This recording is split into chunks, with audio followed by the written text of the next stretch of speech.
সেনাবাহিনী তো তার দায়িত্ব নির্দয়ভাবে পালন করবে, নির্মমভাবে পালন করবে। তার শত্রুর সঙ্গে সে অবশ্যই নিষ্ঠুরতম আচরণ করবে। সে শত্রু যদি আমি হয়ে যাই, রাষ্ট্রের শত্রু, দেশের শত্রু, সেটা আমার দায়িত্ব। সেটা আমি কেন শত্রু হইলাম রাষ্ট্রের? এই মায়া কান্না করতে লাভ নাই যে আমাকে মারছিল, আমাকে চাকরি থেকে বের করে দিয়েছিল, আমাকে চোখ বেঁধে রাখছিল। জাতির শত্রু যারা, রাষ্ট্রের শত্রু যারা, তাদেরকে তো এভাবে রাখবে, এটা তো স্বাভাবিক। শত্রুকে তো বাঁচিয়ে রাখবে না, শত্রুকে ধ্বংস করবে।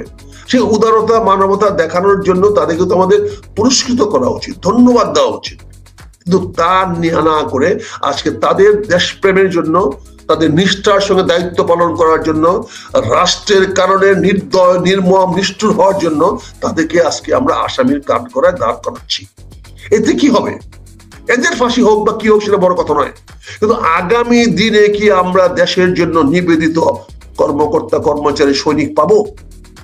আর যদি সৈনিক বাংলাদেশের যদি এরকম কঠোর না হয়, তাহলে বাংলাদেশ সেনাবাহিনীর মান, মনোবল, কার্যক্ষমতা, যুদ্ধ করার ক্ষমতা কতটুকু টিকে থাকবে? আর যদি টিকে না থাকে, এরকম যদি নিধন করতে সেনা মানে না পারে, তাহলে যে কোনো আদর্শের নামে বাংলাদেশে যে কোনো শক্তি, অন্য কোনো বিদেশি শক্তি বা বিদেশি আদর্শ বা বিদেশি মতবাদ, সেটা আদর্শগত হোক, ধর্মগত হোক, যে কোনো নামে একটা সশস্ত্র গোষ্ঠী উত্থান বাংলাদেশে হতে পারে। এতদিন তাহলে কে দেশ চালাচ্ছে? বলে যে এই সরকার কে চালায় তার ঠিক নাই, এক একবার এক একজন, জামাত চালায়, বিএনপি চালায়, এনসিপি চালায়। সরকার আসলে কি করতে চাচ্ছে? আর সাবেক সেনা কর্মকর্তাদের আদালতে নেওয়া হয়েছে, সবাই বলছে যে হ্যাঁ সেনাবাহিনী সহযোগিতা করছে, বাট অনেক প্রশ্ন আছে, আপনি নিজেও প্রশ্ন তুলেছেন অনেক। এবং তাদেরকে যেভাবে গাড়ি থেকে নামানোর পরে গাড়িতে লেখা ছিল বাংলাদেশ জেল, এটা অবশ্যই আমি বুঝতে পারিনি বাংলাদেশ জেল বিষয়টা কি, নিশ্চয়ই এটাও আপনার চোখে পড়েছে, আপনি একটু জানবেন। আর একটা হচ্ছে যে নামার পরে এ ধরনের, মানে ওনারা তো একটা মর্যাদাপূর্ণ জায়গায়, ওনাদেরকে যেভাবে কোর্টের ভিতরে নেওয়া হয়েছে, সবকিছু মিলিয়ে আপনার পর্যালোচনা আশা করছি দর্শকদের উদ্দেশ্যে। মেজর আখতারুজ্জামান রঞ্জন। ধন্যবাদ আপনাকে, ভূমিকা তুমি নিয়েছো ভাই। সালাম, আসসালামু আলাইকুম। তোমার মাধ্যমে তোমার দর্শকদেরকে সালাম জানাই। আসসালামু আলাইকুম সবাইকে। ভালো থাকবেন, সুখে থাকবেন, শান্তিতে থাকবেন। আবারও বলছি, নিরাপদে থাকার চেষ্টা করবেন। এত লম্বা ভূমিকার পটভূমিকা যেটা বলতে হচ্ছে, সেটা হচ্ছে দেশ আজকে একটা চরম অনিশ্চয়তার দিকে যাচ্ছে। আমরা অনেক কথা বলছি আজকে। তত্ত্বাবধায়ক সরকার, অন্তর্বর্তীকালীন সরকার প্রধানকে বলা হয়েছে আপনি তত্ত্বাবধায়ক সরকার রূপান্তরিত হন।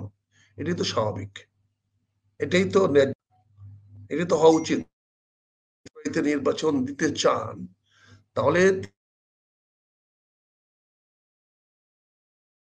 অন্তর্বর্তীকালীন সরকারের মধ্যে সরকারের নির্বাচন দেওয়ার দায়িত্ব নাই। আমি বলে আসতেছি, একদম শুরু থেকে বলে আসতেছি, তো ইউনূস সাহেবের বাংলাদেশে কোন নির্বাচন দেওয়ার জন্য দায়বদ্ধ নন। সেই সরকার যখন গঠন করা হয়েছে, তখন নির্বাচন কোনো উদ্দেশ্য ছিল না, নির্বাচন কোনো লক্ষ্য ছিল না, নির্বাচনের কোনো প্রয়োজনীয়তা পড়ে নাই। তার পরবর্তীতে বিভিন্ন রাজনৈতিক দলগুলোর চাপের মুখে এবং স্বাভাবিকভাবে জনগণের প্রত্যাশার মুখে এই সরকার আগামী ফেব্রুয়ারি মাসে, 2026 সনের ফেব্রুয়ারি মাসে, এবং স্পেসিফিক্যালি উনি বলেছেন রোজার আগে, অর্থাৎ রোজা বোধ সম্ভবত শুরু হবে 14 ফেব্রুয়ারি থেকে, তার আগে উনি নির্বাচন দিয়ে দিবেন। এটা উনি অনেক জায়গায় বলেছেন, জাতিসংঘের ফ্লোরে দাঁড়িয়ে বলে আসছেন, সারা বিশ্বের সামনে ওয়াদা দিয়ে আসছেন, উনি নির্বাচন দিয়ে চলে যাবেন। তাহলে উনি নির্বাচনটা দিবেন কিভাবে? অন্তর্বর্তীকালীন সরকারের রূপ তো পরিবর্তন করতে হবে। এমন এই কথাটাই তো ওনাকে স্মরণ করে দেওয়া হয়েছে যে আপনি যদি অন্তর্বর্তীকালীন সরকার থাকেন, তাহলে আপনার উপদেষ্টারা একটি নির্বাচন দিতে তারা বাধ্য নয়, কারণ তারা চলমান দায়িত্ব পালন করার জন্য তারা দায়বদ্ধ, তারা শপথ নিয়েছে এবং সেখানে সেই সংবিধানে এখন সরকারের কোনো শূন্যতা নাই, নির্বাচনের কোনো সুযোগ নাই, স্কোপ নাই। কারণ একটি সরকার থাকা অবস্থায় নির্বাচন, আরেকটি নির্বাচন হয় না। হয় সরকার পদত্যাগ করে, না হয় সরকার পদত্যাগ করে, সমালি পদত্যাগ দিলে পরে তাকে থাকতে বলা হয়, থাকতে বলা হলে পরে পরবর্তী মাসের মধ্যে নির্বাচন দেওয়া হয়। এটি ছিল সাংবিধানিক ধারা। কিন্তু অন্তর্বর্তীকালীন সরকার, যেটা সবাই বলেছে জনগণের ম্যান্ডেট নিয়ে তৈরি হয়েছে, এটা নিয়ে আমি কোনো প্রশ্ন তুলতে চাই না, তর্ক করতে চাই না, বিতর্কে যাইতে চাই না। কিন্তু আমি যেটা বলতে চাই, অন্তর্বর্তীকালীন সরকার তো একটা চলমান সরকার, এবং বাংলাদেশ যতক্ষণ পর্যন্ত সরকার পদত্যাগ না করবে ততক্ষণ পর্যন্ত তো একটি নির্বাচন হওয়ার মতো পরিবেশ সৃষ্টি হবে না, কজ অফ অ্যাকশন হবে না। অর্থাৎ নির্বাচন করতে হবে, এই ধরনের কোনো কারণ তৈরি হবে না। কারণ তৈরি হইতে হলে এই সরকারকে পদত্যাগ করতে হবে। পদত্যাগ করে হয় নিজে আবার তত্ত্বাবধায়ক সরকার হিসাবে ক্ষমতা নিতে হবে, নিয়ে তখন নির্বাচনের দায়িত্ব পালন করতে হবে।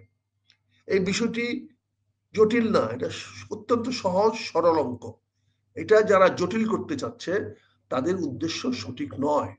আমি এই জন্য বলছি, অনেকে মনে করতে পারেন যে এই যে বিএনপি যে আহ্বানটা জানিয়েছে এটা কেন জানানো, এটি যথার্থ এবং এটি সঙ্গত কাজটি করেছে বিএনপি নেতৃত্ব, এবং বিএনপি গিয়ে সে কথাটা বলে আসছে, প্রধান উপদেষ্টা মহোদয়কে স্মরণ করে দিয়েছেন। তার পরবর্তীতে আমরা দেখলাম আজকে তিনি জামাতের সঙ্গে আজকে বসার কথা ছিল 5টার সময়, কিন্তু সেইটা পরিবর্তন করে 6টা নিয়ে গেছেন, তার আগে এনসিপি কে নিয়ে আসছেন। এখানেও কিন্তু আমরা একটা ষড়যন্ত্রের আভাস দেখতে পাই। কারণ যদি পরবর্তীতে সিদ্ধান্ত হয়ে থাকে যে এনসিপির সঙ্গে দেখা করবে, তাহলে 5টার সময় জামাতের সভা ঠিক রেখে 6টার সময় এনসিপি করতে পারত, কিন্তু কেন করা হলো না? এখানে একটা শুভঙ্করী ফাঁক আছে। ফাঁকটা হলো সাম্প্রতিক জামাত ইসলামের সঙ্গে এনসিপির একটি দূরত্ব সৃষ্টি হয়েছে। এখন বাপ বেটা সম্পর্ক সৃষ্টি হয়েছে। বাপ বলতেছে বেটা বেয়াদব হয়ে গেছে, আর বেটা বলতেছে বাবা আরেকটা বিয়ে করতে চায়, পরিবারের স্বার্থ দেখতে চায় না, অন্যদিকে চলে যেতে চাচ্ছে। এই বাপ বেটার মধ্যে একটি বিরূপ প্রতিক্রিয়া সৃষ্টি হয়েছে, স্বার্থের নিয়ে দ্বন্দ্ব তৈরি হয়েছে, যা ইতিমধ্যে প্রকাশ্যে চলে আসছে, এটা গোপনে নয়। এদের উভয় পক্ষের বাপ বেটার বক্তব্যে আমরা শুনতে পাচ্ছি, দেখতে পাচ্ছি যে বাপ বেটার মধ্যে দ্বন্দ্ব, প্রকাশ্যে দ্বন্দ্ব শুরু হয়েছে। এখন এই দ্বন্দ্বটা মিটানোর একটা সুযোগ আজকে তৈরি হয়েছে। কিভাবে? 5টার সময় যদি এনসিপি যায়, তাহলে এনসিপি বের হওয়ার সময় এনসিপি যদি 5 মিনিট বাড়ায় ধরে রাখে, তাহলে জামাত যখন ঢুকবে তখন দেখা হবে। দেখা হলে জামাত এনসিপির সঙ্গে কুশল বিনিময় হয়ে কথাবার্তা হবে। তখন মুরব্বী হিসাবে ডক্টর ইউনূস সাহেব বলতে পারে, তোমাদের মধ্যে কি হয়েছে, কেন এগুলো করতেছো, বেয়াদবি করতেছো মুরব্বীদের সঙ্গে, আসো মিলও। একটা সুযোগ সৃষ্টি হয়ে গেছে। এটা যদি উল্টা হইতো, অর্থাৎ যদি জামাত যদি 5টার সময় আসতো, হয়তো এনসিপি আসার আগে মিটিং শেষ হয়ে যেতে পারতো। শেষ হয়ে গেলে পরে জামাত তো এনসিপি অপেক্ষা করতো না, তারা চলে আসতো, ফলে দেখা করার সুযোগ হতো না। এখানে মনে হচ্ছে যে পর্দার আড়ালে ভীষণ অনেক বড় বড় নাটক তৈরি হচ্ছে। যারা স্ক্রিপ্ট রাইটার তারা বিভিন্ন ধরনের স্ক্রিপ্ট লিখতেছেন, কিন্তু কোনো স্ক্রিপ্টেই বাজারে খাওয়াতে পারতেছে না, মানুষের কাছে জনপ্রিয় করতে পারতেছে না, ফলে প্রতিনিয়ত স্ক্রিপ্ট পরিবর্তন হচ্ছে। এখানে এই যে কি বলে এটাকে, যে এই পটভূমিকা তৈরি পরিবর্তন হয়ে যাচ্ছে। কাজে আজকে আলোচনা করে কি হয়েছে আমি এখন জানি না, লেটেস্ট আমি খবরটা নিতে পারি নাই, যে 6টার সময় সভা করে এসে জামাতের সঙ্গে কি আলোচনা হলো, কি আলাপ আলোচনা হলো। কাজে তুমি যেটা বলেছো ভাই, যে সুপ্রিম কোর্টে যে বিচারটা চলেছে, 2 দিন হিয়ারিং হয়েছে, আমরা তখনও বলেছিলাম 2-3 দিন হিয়ারিং হবে। আমরা বলছিলাম 30 তারিখ পর্যন্ত অপেক্ষা করতে হবে, হয়তো 30 তারিখের আগে আমরা এই ব্যাপারে একটা সুষ্ঠু সমাধান পাবো না। এখানে আরো 2টি কারণ আছে, সেই কারণগুলো আমরা পূর্বে বলেছি। কাজে এই কারণগুলোর জন্য এই 30 তারিখ পর্যন্ত এই রায়টা দেরি হইতে পারে। কাজে আমাদের অপেক্ষা করতে হবে আরো 2 দিনের হিয়ারিং যাক। কালকে একটা হিয়ারিং হলে পরে এই সপ্তাহ শেষ, তারপর 2 দিন ছুটি, তারপর আবার রোববার থেকে শুরু হইলে পরে আরো 2-3টে হিয়ারিং হইতে হইতে আমার মনে হয় 30 তারিখের মধ্যে চলে আসবে। তারপর এই সমস্ত জায়গাতে আমরা আবার দেখবো যে ওই বড় বড় সিনিয়র উকিলদেরকে ডাকবে, ওই কিউরিকাস নাকি বলে উকিল সাহেব ডাকবে, তাদেরকে এনে বিভিন্ন মতামত নিবে। এটা একটা প্রসিডিউর আছে, সেই প্রসিডিউর হয়ে তারপর সেখানে কথাবার্তা বলে একটা সিদ্ধান্তে আসবে। কিন্তু ফেব্রুয়ারিতে নির্বাচন করতে হইলে 3 মাস দ্রুত আমাদের সামনে এগিয়ে আসছে। অর্থাৎ 3 মাসের মধ্যে নির্বাচন হতে হলে 14ই ফেব্রুয়ারি নির্বাচন হইতে হলে 14ই নভেম্বরের আগে একটি নতুন সরকার আসতে হবে, নতুন ফর্মে আসতে হবে। এই সরকারই হোক, নতুন ফর্মে আসতে হবে। অর্থাৎ এই সরকারকে পদত্যাগ করতে হবে, এই সরকারকে নিজেদের অবস্থান পরিবর্তন করে নিজেদের নতুন রূপ তৈরি করতে হবে। তারপরে আজকে হলো 22 অক্টোবর, 14ই নভেম্বর খুব বেশি দূরে নয়। কাজে এর আগে সিদ্ধান্ত নিতে না পারলে এখানে অনেক কিছু উলটপালট হয়ে যেতে পারে এবং নির্বাচনটা একটা চরম অনিশ্চয়তার মধ্যে চলে যেতে পারে। এবং এই চরম অনিশ্চয়তার মধ্যে নির্বাচনটা গেলেই সেখানে কি হবে, সেখানে মানুষের মধ্যে হতাশা বাড়বে, বিভ্রান্তি বাড়বে এবং তখন পানি ঘোলা হয়ে যাবে। সে ঘোলা পানিতে অনেকে শিকার করার চেষ্টা করবে। কাজে আমাদেরকে অপেক্ষা করতে হবে, 30 তারিখ পর্যন্ত অপেক্ষা করতে হবে সুপ্রিম কোর্টের সেই সিদ্ধান্তের উপরে, তারা ওনারা কি রায় দেন তারপরে বোঝা যাবে। আর বিএনপি যে আহ্বানটা জানিয়েছে, আমার মনে হয় এটি জনগণের আহ্বান, এটি জনগণ চায়। কারণ নির্বাচনে পরিবেশ সৃষ্টি করতে হলে সর্বাঙ্গে সরকারের রূপ পরিবর্তন করতে হবে। এই দাবিটা যথার্থ, ন্যায্য এবং যুক্তিসঙ্গত। দ্বিতীয় যে কথাটা তুমি বলেছো ভাই, যে সেনাবাহিনী অফিসাররা গিয়েছেন, অনেকে তো অনেক কথা বলেছিল, অনেক অনেক ধরনের কথা বলেছিল। সেনাবাহিনী অত্যন্ত স্মার্টলি এবং দেশপ্রেমিক সেনাবাহিনী হিসেবে দায়িত্ব পালন করেছে। তারা তাদের অফিসার থেকে যতটুকু সম্মানের সঙ্গে মর্যাদার সঙ্গে আদালতের কাছে নিয়ে গেছে, আদালতকে সামনে তাদের পেশ করেছে, আদালত তাদের কথা শুনেছে, শুনে তাদেরকে গ্রেফতার দেখানোর নির্দেশ দিয়েছে এবং স্বাভাবিকভাবে তাদেরকে কারাবাসে পাঠিয়ে দেওয়া হয়েছে। এবং আগের থেকে যেহেতু কারা অর্থাৎ বাংলাদেশ জেলখানা একটি সাব জেল ক্যান্টনমেন্টে বানিয়ে রাখা হয়েছে, সেখানে তাদেরকে নিয়ে আসা হয়েছে। কিন্তু আজকে আমরা এই ঘটনার মাধ্যমে যে জিনিসটি প্রমাণ বাংলাদেশ সামনে তুলে ধরলাম, এতে কিন্তু অফিসার, দায়িত্ব পালনে নিষ্ঠাবান অফিসার পাবো না। দেখেন, সেনাবাহিনী বা সশস্ত্র বাহিনী তৈরি করে হয় মানুষকে হত্যা করার জন্য, পশু বা গরু ছাগল বা হাতি ঘোড়া মারার জন্য না।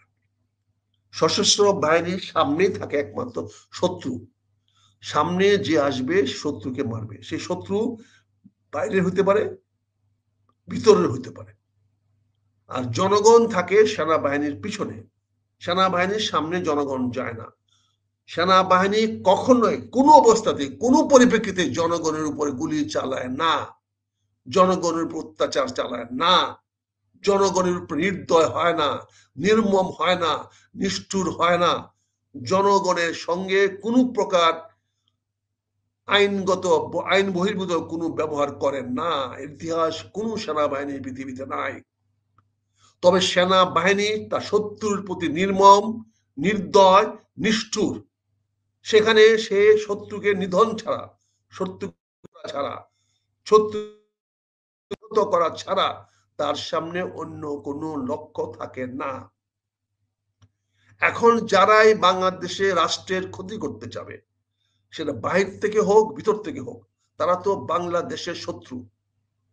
সেটা জনগণের অংশ হোক, জনগণের অংশের বাইরে হোক, যারাই বাংলাদেশের রাষ্ট্রের ক্ষতি করতে চাবে, রাষ্ট্রের অখণ্ডতা, রাষ্ট্রের সার্বভৌমত্ব, এটা যারা ক্ষতি করতে চাইবে, তারা অবশ্যই রাষ্ট্রের শত্রু। যারা জনগণের মধ্যে বিভেদ সৃষ্টি করার চেষ্টা করবে, যে কোনো নামে হোক না কেন, আদর্শগত হোক। আমরা অতীতে কি দেখেছি, কমিউনিস্ট আন্দোলনের নামে দেশের মানুষের মধ্যে বিভক্ত করা সৃষ্টি করা হয়, নামে সৃষ্টি করা হয় নাই। এরকম অতীতে যারা সাম্যবাদের নামে, কমিউনিজমের নামে, বিভিন্ন আদর্শ বা মতবাদের নামে জাতিকে বিভক্ত করতে চেয়েছে, তাদের বিরুদ্ধে কি সেনাবাহিনী সশস্ত্র অবস্থা গ্রহণ করে নাই? তাদেরকে নিধন করে নাই? চট্টগ্রাম হিল ট্রেক্সে যখন চাকমারা বিদ্রোহ করেছে, বাংলাদেশের বিরুদ্ধে বিদ্রোহ করেছে, তখন কি সেনাবাহিনী সেখানে নির্দয় ব্যবহার করে নাই? সেই নির্দয় ব্যবহার না করলে, নির্মম ব্যবহার না করলে আজকে পার্বত্য চট্টগ্রাম কি বাংলাদেশের অংশ হিসাবে এখনো টিকে থাকতো? এই চাকমারা কি বাংলাদেশের নাগরিক ছিল না? এরা কি বাংলাদেশের পক্ষের লোক ছিল না? কাদের সিদ্দিকী যখন বাংলাদেশের সীমান্ত রেখা বরাবর সেই মেঘালয়ের এখানে বাংলাদেশের যুদ্ধ ঘোষণা করেছিল, তখন যদি তাকে নিধন করা না হতো, তার লোক থেকে হত্যা না করা হতো, তাহলে কি কাদের সিদ্দিকী সফল হইলে কি বাংলাদেশ বর্তমানে এই রূপে থাকতো? তাহলে সেনা বাহিনী তো তার দায়িত্ব নির্দয়ভাবে পালন করবে, নির্মম ভাবে পালন করবে। তার শত্রুর সঙ্গে সে অবশ্যই নিষ্ঠুরতম আচরণ করবে। সে শত্রু যদি আমি হয়ে যাই, রাষ্ট্রের শত্রু, দেশের শত্রু, সেটা আমার দায়িত্ব। সেটা আমি কেন শত্রু হইলাম রাষ্ট্রের? এই মায়া কান্না করতে লাভ নাই যে আমাকে মারছিল, আমাকে চাকরি থেকে বের করে দিয়েছিল, আমাকে চোখ বন্ধে রাখছিল। জাতির শত্রু যারা, রাষ্ট্রের শত্রু যারা, তাদেরকে তো এভাবে রাখবে, এটা তো স্বাভাবিক। শত্রুকে তো বাঁচিয়ে রাখবে না, শত্রুকে ধ্বংস করবে। এবং শত্রুকে যে বাঁচিয়ে রেখেছে, এটাই তো মানবতা দেখিয়েছে সশস্ত্র বাহিনীর সদস্যরা। এটাই তো আমাদের বক্তব্য, এটি তো আমরা পরিষ্কার বলতে চাই। যারা কাউকে হত্যা করে নাই, মাসের পর মাস, বছরের পর মাস সেনা আটকে রেখে, সেনা কারাগার আছে, যেটাকে আমরা বলি যে ওই কোয়ার্টার গার্ড, সে কোয়ার্টার গার্ডে রাখার বিধান আছে। সেখানে রেশন দেওয়া হয়, বেতন দেওয়া হয়, খাওয়া দেওয়া হয় সরকারি আইন মোতাবেক, বৈধতা মোতাবেক।